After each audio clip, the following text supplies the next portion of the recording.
আসসালামু আলাইকুম। নির্যাতিত মোটর শ্রমিক একতা ঐক্য সমগ্র বাংলাদেশ, আমরা এসেছি আজকে ঢাকা জাতীয় প্রেস ক্লাবে। আপনারা সকলে জানেন এই প্রেস ক্লাবটি হচ্ছে একটা সম্মানী জায়গা। এখানে আমরা সবাই যাচ্ছি একটা সংবাদ সম্মেলন করার জন্য। আমাদের উদ্দেশ্য এবং লক্ষ্য হচ্ছে যে আমাদের ন্যায্য দাবি আদায় করা, এবং আমাদের ন্যায্য দাবি আদায় করার জন্যই আমরা এই লড়াইয়ে নেমেছি। যেটা 53 বছর ধরে আমরা পাইনি, সেটা পাওয়ার আকাঙ্ক্ষা নিয়ে চট্টগ্রাম থেকে ঢাকা জাতীয় প্রেস ক্লাব এসেছি আমরা সংবাদ সম্মেলনে যোগ দেওয়ার জন্য।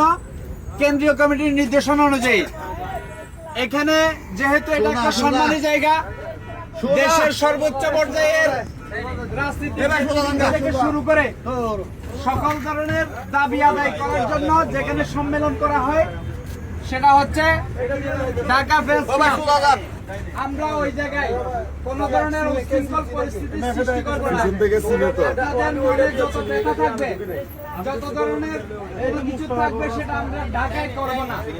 আমরা পরবর্তীতে চট্টগ্রাম গিয়ে সেটার জন্য ব্যক্তিগতভাবে আমাদের জেলা কমিটি থেকে আপনাদের কি মনের অভিপ্রায় আছে, রাগ খুব থাকলে সেটা আমরা এখানে দেখাবো না। আমরা কারো কাছে কালার হতে চাই না। চট্টগ্রাম জেলা কমিটির আন্ডারে যে সকল শাখারা আপনারা এসেছেন, সকলের সম্মানের সহিত চট্টগ্রাম জেলার অনুমতি ক্রমে, চট্টগ্রাম জেলার অনুরোধ ক্রমে আপনারা সকলের নিজস্ব সম্মান বজায় রেখে এবং চট্টগ্রাম জেলা কমিটির সম্মান বজায় রেখে সাথে সাথে কেন্দ্রীয় কমিটির সম্মানকে সামনে রেখে আপনারা সকলেই ওখানে কোনো উদ্যত পরিস্থিতির সৃষ্টি করবেন না।